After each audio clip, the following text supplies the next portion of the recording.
Students, Keshav study point में आपका हार्दिक अभिनंदन। और मैं लेकर के आया हूँ आज आपके लिए यानी कि विज्ञान के वो सभी क्वेश्चन जो कि जीव जनन कैसे करते हैं पाठ से संबंधित हैं, और ये आपके बोर्ड की दृष्टि से जो है वेरी इंपॉर्टेंट है।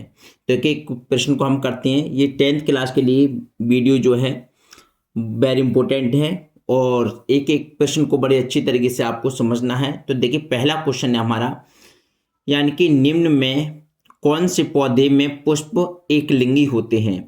तो अगर एक लिंगी से संबंधित आ जाए, एक लिंगी से निम्न में मतलब कोई भी अगर दे रखे, अगर उसमें पपीता है तो पपीता जो होता है हमारा एक लिंगी होता है। क्या होता है हमारा पपीता? एक लिंगी होता है। ठीक, इसके पश्चात है हमारा दूसरा क्वेश्चन है, मानव जगत तंत्र के किस भाग में कॉपर टी लगाई जाती है।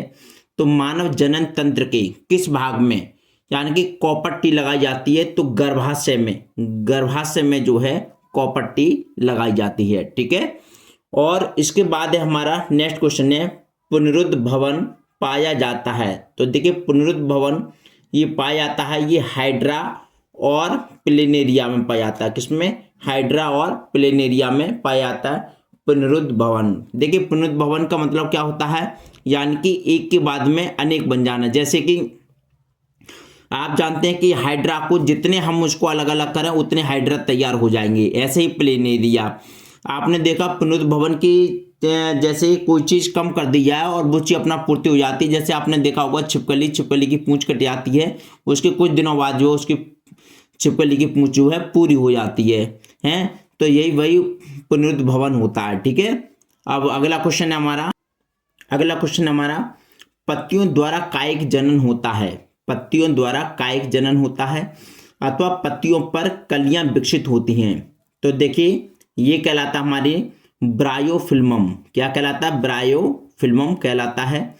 पत्तियों द्वारा कायिक जनन होता है। कुछ पेड़ ऐसे होते हैं जिनके पत्ते जो हैं, अगर पत्तों को गाड़ दिया जाए जमीन में तो उनसे ही क्या पौधे बनने लगते हैं। ठीक है, तो ये क्या कहलाता है? ब्रायोफिल्मम। क्या? ब्रायोफिल्मम। इसके बाद शुक्राणुओं का निर्माण होता है। तो जो शुक्राणुओं का जो निर्माण होता है वो वृषण से होता है। किससे होता है? वृषण से। उसके पश्चात है नेक्स्ट क्वेश्चन है हमारा, पत्र प्रकलिकाएं पाई जाती हैं। तो पत्र प्रकलिकाएं जो पाई जाती हैं वो ब्रायोफिल्मम में पाई जाती हैं। किसमें? ब्रायोफिल्मम में जो है पत्र प्रकलिकाएं पाई जाती हैं। उसके बाद है हमारा नेक्स्ट क्वेश्चन, अगला क्वेश्चन है, मुकुलन द्वारा जनन पाया जाता है अथवा कह सकते हैं कि निम्न में से कौन सा जंतु मुकुलन द्वारा लैंगिक जनन होता है, अलैंगिक जनन करता है। तो अलैंगिक जनन करता है हाइड्रा। कौन करता है? हाइड्रा। ठीक, उसके बाद में नेक्स्ट क्वेश्चन हमारा, निम्न में से कौन सा मादा जनन तंत्र का भाग नहीं है। तो ये शुक्र वाहिनी है, ये जो है मादा जनन तंत्र का भाग नहीं है। तो मादा जनन तंत्र का जो भाग होता है वो जैसे आप कहते हैं गर्भाशय है, लेकिन ये शुक्र वाहिनी होती है, इसमें शुक्राणु पाए जाते हैं। तो ये शुक्र वाहिनी मादा जनन तंत्र का भाग नहीं है। उसके बाद हमारा यानी कि मुकुलन, मुकुलन द्वारा अलैंगिक जनन होता है। तो मुकुलन द्वारा अलैंगिक जो जनन होता है वो ईस्ट, किसका? ईस्ट कहलाता है। ठीक है, मुकुलन द्वारा अलैंगिक जनन जो होता है वो ईस्ट कहलाता है। ठीक है, वेरी इंपॉर्टेंट क्वेश्चन है ये। 10वां क्वेश्चन हमारा, एक लिंगी नर पुष्प में नहीं पाया जाता है। जो एक लिंगी नर पुष्प में नहीं पाया जाता है, वर्तिकाग्र जो होता है वो एक लिंगी नर पुष्प में नहीं पाया जाता है, वर्तिकाग्र। उसके बाद में क्वेश्चन नंबर हमारा 11 में है, परागणक, परागकण निर्मित होते हैं। जो परागकण है वो किस में निर्मित होते हैं? वो परागकोश में। किस में होते हैं? परागकोश में। ठीक है, इसके बाद में हमारा देखिए 12वां क्वेश्चन है, मानव भ्रूण किससे पोषण प्राप्त करता है। ये मानव भ्रूण यानी कि जब जो बच्चा जो यानी गर्भाशय में जो तैयार होता है तो वो भ्रूण होता है। भ्रूण सबसे पहला उसका रूप होता है, और जो भ्रूण है वो किसके द्वारा यानी पोषण प्राप्त करता है। तो देखिए, वो करता है प्लेसेंटा। प्लेसेंटा यानी कि इसको कह सकते हैं अपराग के द्वारा जो है वो पोषण प्राप्त करता है। उसके बाद में है हमारा 13वां क्वेश्चन, आवृत बीजी पौधे का नर जननांग है। आवृतबीजी जो पौधे होते हैं उनका नर जननांग है, तो उसको कहते हैं हम पुमंग। क्या कहते हैं उसको? पुमंग कहते हैं। या फिर कह सकते हैं निम्न में से कौन सा अंग नर जननांग का प्रतिनिधित्व करता है? तो नर जननांग का जो प्रतिनिधित्व करता है वो होता है हमारा पुमंग। क्या होता है? पुमंग। ठीक, ये पुमंग होता है। इसके पश्चात हमारा निम्न में से कौन पराग कोश में पाया जाता है? तो देखिए पराग कोश में जो पाया जाता है वो होते हैं पराग कण। पराग कण या फिर कह सकते हैं पराग कोश में होते हैं। क्या होते हैं? जो पराग कोश होता है उसमें पराग कण होते हैं। क्या होते हैं? पराग कण। उसके बाद में वर्तिकाग्र या वर्तिका, वर्तिकाग्र या फिर वर्तिका तथा अंडाशय किससे भाग होते हैं? तो ये होते हैं अंडप के भाग होते हैं। किसके भाग होते हैं? ये अंडप के भाग होते हैं। ठीक है। उसके बाद में नेक्स्ट क्वेश्चन है निषेचन के पश्चात कौन फल में परिवर्तित होता है? तो निषेचन के पश्चात जो है अंडाशय जो होता है वो फल में परिवर्तित हो जाता है। निषेचन के पश्चात जो है क्या चीज? अंडाशय। अंडाशय जो है फल में परिवर्तित होता है। ठीक। उसके पश्चात हमारा क्वेश्चन नंबर 17 है पराग नलिका में नर युग्म, पराग नलिका में नर युग्मकों की संख्या होती है। तो पराग नलिका में नर युग्मकों की संख्या जो होती है वो 2 होती है। कितनी होती है? 2। ठीक। इसके पश्चात हमारा मानव में, एक मिनट, इसका देखिए, अब देखिए क्वेश्चन नंबर हमारा 18 मानव में वृषण उदर गुहा से बाहर स्थित होते हैं क्योंकि इनका ताप शरीर के आंतरिक ताप से कम होता है। जो इनका जो ताप होता है वो शरीर के आंतरिक ताप से क्या होता है? कम होता है। इसलिए ये मानव में जो वृषण है उदर गुहा से बाहर स्थित होते हैं। ठीक। इसके पश्चात नर जनन अंग से संबंधित ग्रंथि है। तो नर जनन अंग से संबंधित जो ग्रंथि है उसको कहते हैं प्रोस्टेट ग्रंथि। क्या कहते हैं उसको? प्रोस्टेट ग्रंथि कहते हैं उसको। ठीक है। इसके पश्चात लक्षण जो जनकों से संतानों में स्थानांतरित होते हैं। लक्षण जो जनकों से संतानों में स्थानांतरित पाए जाते हैं उनको कहते हैं जीन में। किस में पाए जाते हैं? जीन में। जैसे कि देखा होगा किसी के माँ बाप की आंखें कैसी होती हैं? कुंजी होती हैं। तो उस तरीके से जो बच्चे की भी आंखें कुंजी होती हैं। बाप लंबा तो बेटा भी लंबा होता है। वो सब किसके कारण होता है? जीन के कारण होता है। किसके कारण? जीन के कारण। ठीक।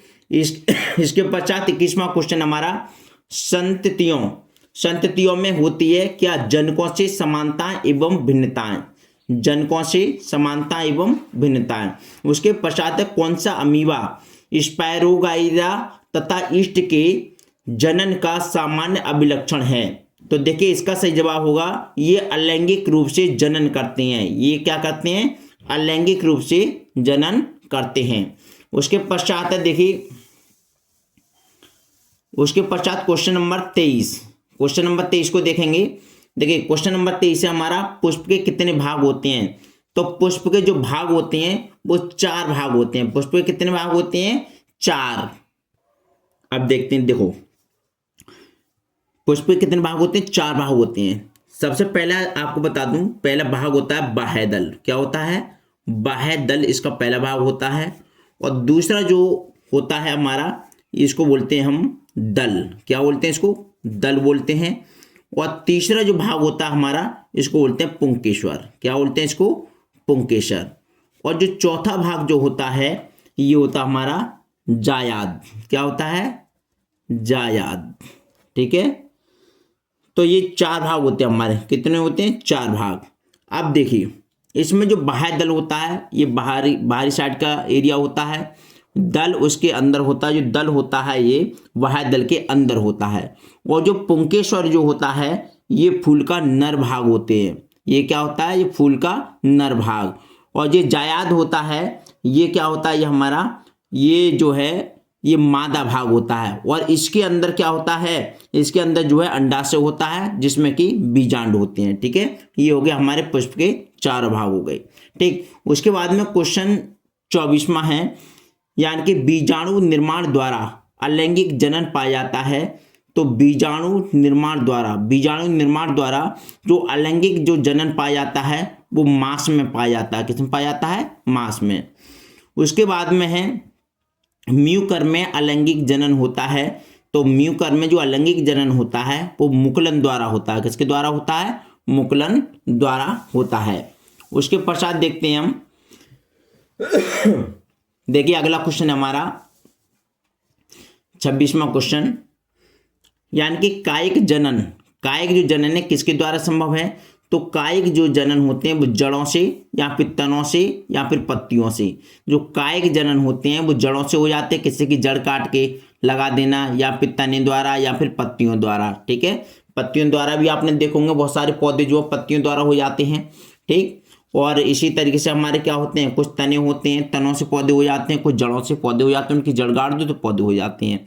तो जो कायिक जनन होता है वो जड़ों से, तनों से, पत्तियों से होता है। द्विनिषेचन पाया जाता है। तो द्विनिषेचन जो पाया जाता है वो आवृत बीजियों में पाया जाता है। किसमें? आवृत बीजियों में। इसके बाद है हमारा एड्स का क्या कारण है? तो देखिए एड्स जो है विषाणु के द्वारा होता है। एड्स क्या होता है? विषाणु द्वारा। ये एड्स जो है ये लोगों से एक से दूसरे लोगों में फैल जाता है। और एड्स जो है किसी के द्वारा, जैसे आजकल जो है एक डॉक्टर जो है हर एक पेशेंट का जो सुई अलग इस्तेमाल करता है, इंजेक्शन। ठीक है, लेकिन पहले क्या होता था, एक जैसे लगाते थे, बस एक से बाद धुला, गर्म पानी से साफ कर लिया और उसको उसी तरीके से धुल देते थे। लेकिन अब ऐसा नहीं है। ठीक है, अब इसके बाद है मादा जनन नली के किस भाग में सामान्यतः निषेचन होता है?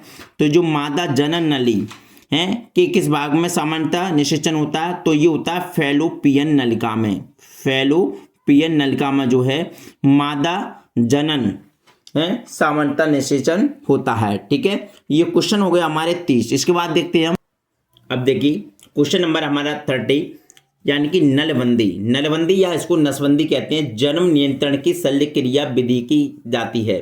तो नसबंदी, जैसे कि आप जानते हैं कि जनसंख्या पर नियंत्रण करने के लिए महिलाओं की नसबंदी की जाती है, वही चीज है कि नलबंदी जन्म नियंत्रण की शल्य क्रिया, तो ये मादाओं में की जाती है। क्या की जाती है? मादाओं में की जाती है। इसके पश्चात हमारा 31, यानी कि निम्न में से कौन सा यौन संचरित रोग है? तो यौन संचरित रोग है ये क्या है? देखिए गोनेरिया और फिलिस और HIV या एड्स जिसे कहते हैं, ये यौन संचारित रोग है। यानी नर मादा के मिलने से या फिर उनके द्वारा एक दूसरे पर ब्लड चढ़ाने से ये रोग अधिकतर हो जाता है। ठीक है, यौन संचारित रोग। ठीक है, ये चारों रोग हैं। इसके पश्चात हमारा 32 क्वेश्चन है, निम्न में से कौन सर्वाधिक प्रभावी जन्म नियंत्रण विधि है?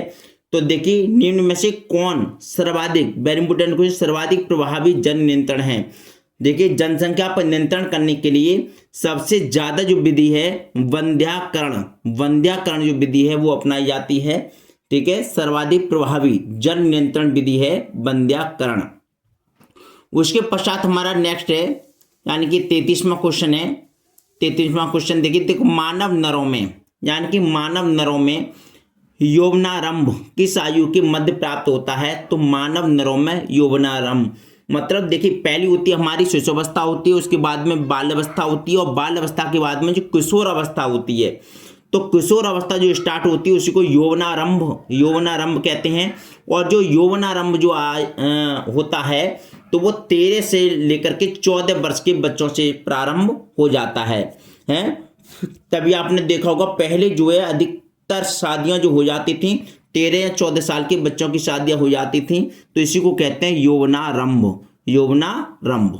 इसके पश्चात हमारा 34वां क्वेश्चन है, एक लिंगी पुष्प का उदाहरण है। तो देखिए एक लिंगी पुष्प का उदाहरण है पपीते का फूल। क्या है? पपीते का फूल। अगर ऑप्शन में आपके पपीते का फूल है तो आप इस पर सही निशान लगा देंगे और आपका क्वेश्चन सही हो जाएगा। ठीक है, तो मैं समझता हूं कि वीडियो आपको पसंद आई होगी। अगर वीडियो पसंद आई हो तो प्लीज वीडियो को लाइक करें, कमेंट करें, शेयर करें। Thank you so much for watching this video. नमस्कार।